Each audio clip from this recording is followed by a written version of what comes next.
नमस्कार साथियों। महाराणा प्रताप को पढ़ रहे थे और महाराणा प्रताप की इसी कड़ी और क्रम में हम एक महत्वपूर्ण पड़ाव तक पहुंच गए। सभी महाराणा प्रताप तक भेजे गए संदेश और शांति या सर झुकाने के लिए किए गए अकबर के प्रयास असफल रहे। तब युद्ध होना निश्चित हुआ और युद्ध होना निश्चित हुआ तो एक युद्ध हुआ, हल्दी घाटी का युद्ध। उधर से अकबर की तरफ से दो सेनापति, मुख्य रूप से अकबर और महाराणा प्रताप,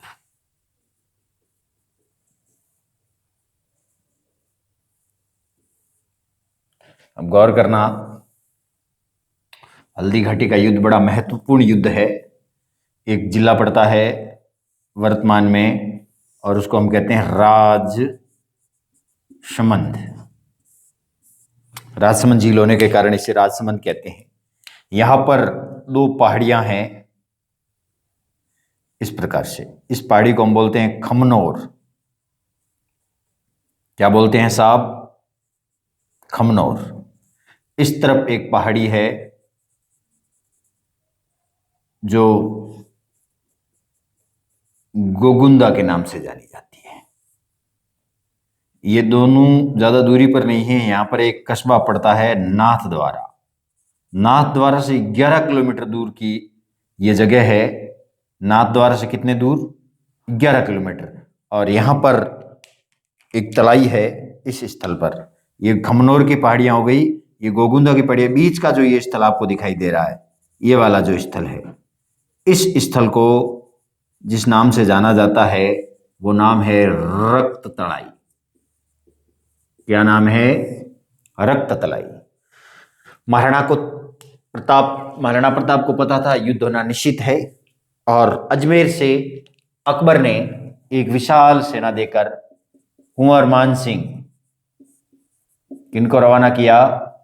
कुंवर मान सिंह को रवाना किया विशाल सेना लेकर। और इनका एक सहायक सेनापति जो चित्तौड़ के दुर्ग पर बैठा था, अशरफ खां। अशरफ खां क्या है? सहायक सेनापति। कुंवर मान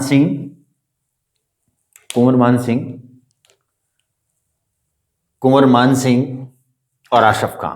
तो आप यकीन जानिए कि ये विशाल सेना के दो प्रमुख सेनापति हैं और मुख्य सेनापति है कुंवर मान सिंह। पहली बार मान सिंह को तो ये रक्त तलाई नामक स्थान पर, तो महाराणा प्रताप ने इसी कस्बे के पास आकर, एक जगह थी यहां पर, एक कस्बा जो यहां पर आपको दिखाई दे रही है जगह, यहां पर एक कस्बा था आवरगढ़।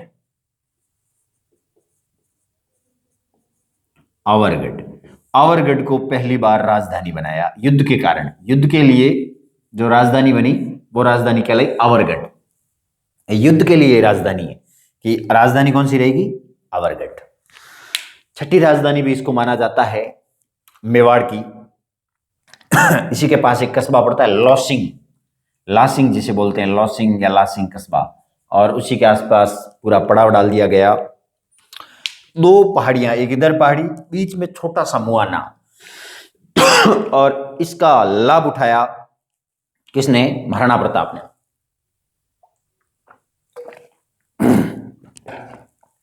कि दो पहाड़ियों के मध्य जो सेना आएगी अकबर की दिल्ली से, वो इन दो पहाड़ियों के बीच उलझेगी। ना तो वो इस पहाड़ियों को जानती है, संचालन मुख्य उदयपुर से हुआ, इसलिए ये जो पहाड़ियां जितनी भी है ये तस्त्री नुमा, गिरवा नुमा पहाड़ियां हैं, जहां से मुख्यतः आदमी ढंग से दिखता नहीं।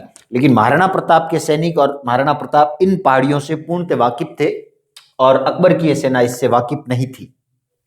तो महाराणा प्रताप ने अपनी सूझबूझ, कूटनीति और रणनीति का बेहतरीन प्रयोग करते हुए इन दो पहाड़ियों को चुना और युद्ध होना निश्चित था। और यहां पर महाराणा प्रताप का जो प्रसिद्ध, जिसे हरावल पक्ष बोलते हैं, अग्रभाग बोलते हैं। कैसा पक्ष? हरावल पक्ष, जिसे आप अग्रभाग बोलते हो। अग्रभाग, हरावल पक्ष में जो मुख्य सेनापति है वो है हकीम खां शूर। कौन है? हकीम का सूर। हकीम का सूर हरावल पक्ष में आगे प्रारंभिक आक्रमण झेलेगा और तोपखाना है हकीम का सूर के पास, और वो तोपखाने का प्रयोग करेगा। कौन? हकीम खां। और चंद्रावल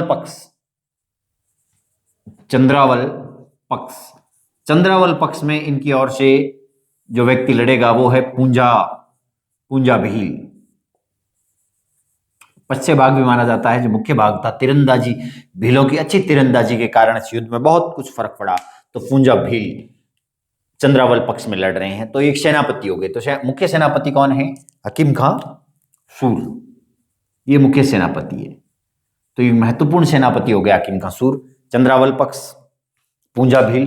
और महाराणा प्रताप की सेना में जो मुख्य आस्करण हैं, देखिए अपन परीक्षा की दृष्टि से महत्वपूर्ण है, जो कहां से हैं? डूंगरपुर से। ठीक। इसके अलावा कृष्णदास है,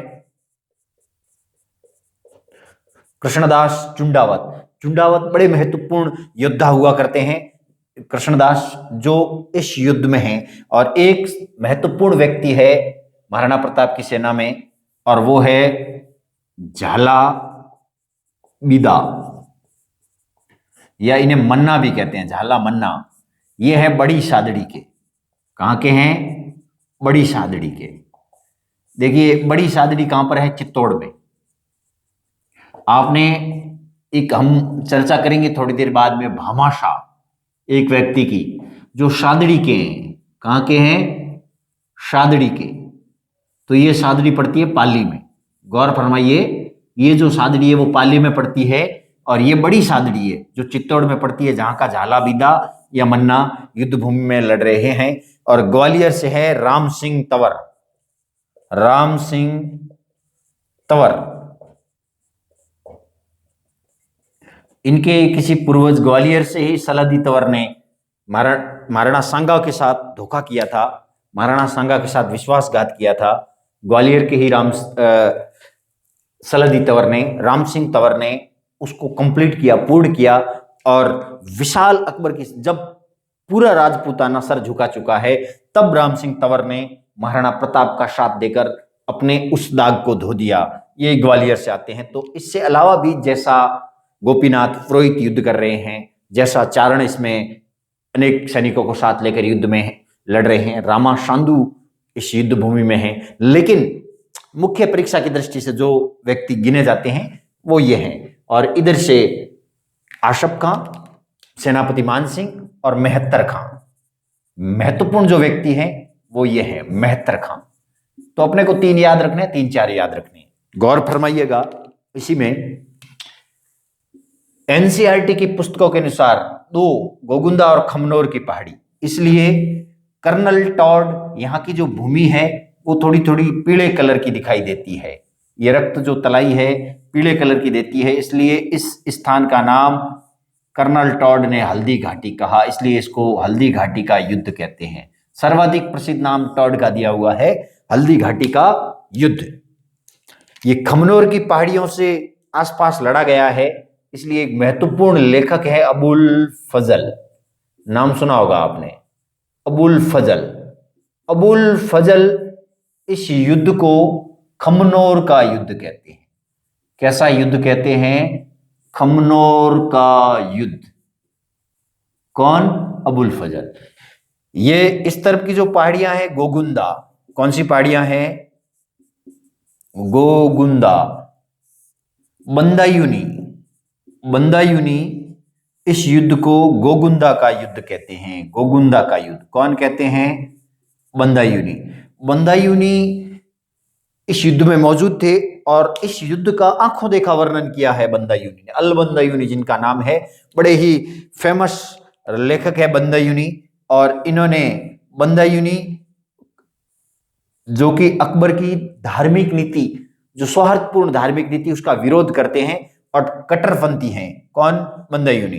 तो बंदायूनी ने इस युद्ध को क्या कहा है? गोगुंदा का। प्रश्न पूछा गया तो खमनोर का अबुल फजल कहते हैं, गोगुंदा का बंदायूनी कहते हैं, और हल्दी घाटी का युद्ध कर्नल जेम्स टॉड कहते हैं। और यहीं से एक शब्द निकल के आता है महाराणा प्रताप के लिए, हल्दी घाटी का शेर। ये भी हल्दी घाटी का शेर, ये हल्दी घाटी के शेर के रूप में चेतक इस युद्ध में विशेष भूमिका निभाएगा। यहां पर दो बातें निकल कर आती है। एक बात ये कि केंद्रीय पुस्तकें, जो केंद्र की पुस्तकें हैं, वो इस युद्ध को 18 जून मानती है, 18 जून 1576, हल्दी घाटी की शुरुआत केंद्रीय पुस्तकें। लेकिन राजस्थान बोर्ड का या राजस्थान का सबसे महत्वपूर्ण लेखक है गोपीनाथ शर्मा, और वो इसकी तारीख मानते हैं 21 जून, 21 जून 1576। 21 जून 1576 को युद्ध शुरू हो गया। प्रारंभिक युद्ध में चेतक पर सवार महाराणा प्रताप रणभूमि में दोनों हाथों में तलवार लेकर उतरे। पूरी व्यूह रचना के साथ युद्ध चलता रहा। युद्ध में मेहतर खां और बहलोल खां आगे बढ़कर सेना को उकसा रहे थे, और इसी उकसावे में महाराणा प्रताप के बहनोई युद्ध भूमि में आगे निकल गए, और मेहतर खां और बहलोल खां ने धोखे से उनको मार दिया। कहते हैं कि इस युद्ध में इससे महाराणा प्रताप अत्यधिक क्रोधित हो गए और भावनाओं में आ गए। जज्बात का लिया गया फैसला युद्ध भूमि में अच्छा नहीं होता, लेकिन महाराणा प्रताप ने चेतक की एड़ लगाई और कहते हैं कि बहलोल खां को घोड़े सहित बीच से काट दिया। महाराणा प्रताप का विकराल पराक्रम देखकर मान सिंह पीछे हटने की चाह रख रहा था। इसी की घटना के तुरंत बाद इस युद्ध में महाराणा प्रताप की नजर मान सिंह पर पड़ गई। कहते हैं कि युद्ध पूर्ण रूप से महाराणा प्रताप के पक्ष में चल रहा था। मुगलों के पांव उखड़ गए, सेना धीरे धीरे पीछे हट रही थी। इसी समय महाराणा प्रताप ने चेतक की एड़ लगा दी मान सिंह की तरफ, और मान सिंह के हाथी के ऊपर चेतक ने अपने दोनों पैर धर दिए। महाराणा प्रताप ने भाले से वार किया, वार सही निशाने पे नहीं लगा। मान सिंह नीचे झुक गए, ओहदे के अंदर भाला पास से निकल गया। घटना ये हुई कि मान सिंह बच गए। हाथी के दांतों के पास खंजर लगे हुए थे, उस खंजर के प्रहार से चेतक का अगला पैर टूट गया। और इसी घटना चक्र में जब सेना पीछे हट रही थी तो मेहतर खां ने एक सूझबूझ योजनापूर्ण कार्य किया और अपनी सेना में फिर से उत्साह का संचार करने के लिए जोर जोर से ये कहने लगा कि बादशाह सलामत, अकबर स्वयं बड़ी सेना लेकर आ गए हैं। तो पीछे हट रही मुगल सेना इससे फिर से उत्साहित हो गई, उत्साह का संचार हो गया, डट के रणभूमि में लड़ने लगी। और महाराणा प्रताप की सेना और चेतक के घायल हो जाने और स्वयं राणा के घायल हो जाने से धीरे धीरे इन मेवाड़ी राजपूतों के कदम डगमगाने लगे। और इसी समय महाराणा प्रताप को अनेक सैनिकों ने घेर लिया। जब महाराणा प्रताप की जान संकट में देखी तो झाला मन्ना या झाला बीदा, बड़ी सादड़ी चित्तौड़ के हैं, वो अपने आप को रोक नहीं पाए और वो स्वयं जाकर महाराणा प्रताप का छत्र अपने, कहते हैं शक्ल मिलती थी इनकी, एकदम हूबहू महाराणा प्रताप जैसे थे। उन्होंने उनका छत्र अपने सर पे धारण कर लिया। मुगलों ने महाराणा बीदा को महाराणा समझ लिया और महाराणा प्रताप को छोड़कर इस तरफ बढ़ गए, और बीदा रणभूमि में लड़ते हुए वीर गति को प्राप्त हो गया और अपने स्वामी भक्ति और अपने स्वामी के लिए प्राण गंवाने के लिए इस संसार में सदा अविस्मरणीय शब्दों में सदा याद किया जाता रहेगा, सदा स्वर्ण अक्षरों में जिंदा रहेंगे झाला बीदा, जो बड़ी सादरी चित्तौड़ से आते हैं। इसी क्रम में जब इस प्रकार की घटना हो गई तो यहाँ पर एक बनास का नाला पड़ता था थोड़ा सा आगे। किसका नाला? बनास नदी जो खमनोर की पहाड़ियों से निकलती है। चेतक के ऊपर जब सवार होकर महाराणा प्रताप जाने लगे तो कुछ मुगल सैनिकों को इस बात का पता चल गया, वो उसके पीछे जाने लगे। कहा जाता है कि बनास का वो नाला काफी चौड़ाई में था, चेतक का एक पैर नहीं था, 3 पैरों पे वो नाला चेतक कूद गया। कूदते ही उस पार चेतक ऐसा गिरा कि फिर चेतक नहीं उठा और वहीं चेतक की समाधि बनी हुई है। ऐसा घोड़ा, ऐसा अश्व आज तक संसार में देखा नहीं गया। इतना स्वामी भक्त चेतक उस पार, और पूरी मुगल सेना में एक भी अश्व नहीं था, एक भी ऐसा घोड़ा नहीं था जो उस नदी के नाले को पार कर सकता था। इसलिए चेतक का नाम दुनिया में अमर हो गया। वहीं एक जगह है, उसी जगह पर चेतक की समाधि बनी हुई है और चेतक आज भी इतिहास में एक महत्वपूर्ण अश्व के रूप में प्रसिद्ध है। और वो जो छतरी बनी हुई है वो राजसमंद में जगह है बलीचा, बलीचा नामक स्थान पर चेतक की छतरी बनी और महाराणा प्रताप इससे अत्यंत दुखी हुए। लेकिन युद्ध में महाराणा प्रताप को विजय नहीं मिली, लेकिन पराजय भी नहीं हुई। एक अनिर्णित युद्ध हुआ, युद्ध का निर्णय नहीं हुआ, लेकिन हल्दी घाटी के युद्ध के बाद महाराणा प्रताप की बड़ी सेना के साथ सामना करने की जो प्रवृत्ति थी वाकई काबिले तारीफ थी। ऐसा युद्ध भारत के पन्नों में बहुत कम देखा गया, इसलिए इस युद्ध को अबुल फजल थर्मोपली का युद्ध मानते हैं। महाराणा प्रताप को लियोनाइडस कहते हैं। इतिहास के पन्नों में हल्दी घाटी का युद्ध अमर हो गया। हल्दी घाटी का शेर महाराणा प्रताप इस संसार में सदा अमरत्व लिए रहेगा। हम इसी क्रम में आगे महाराणा प्रताप के युद्धों की और उनके पराक्रम की चर्चा करेंगे। जय हिंद, जय भारत।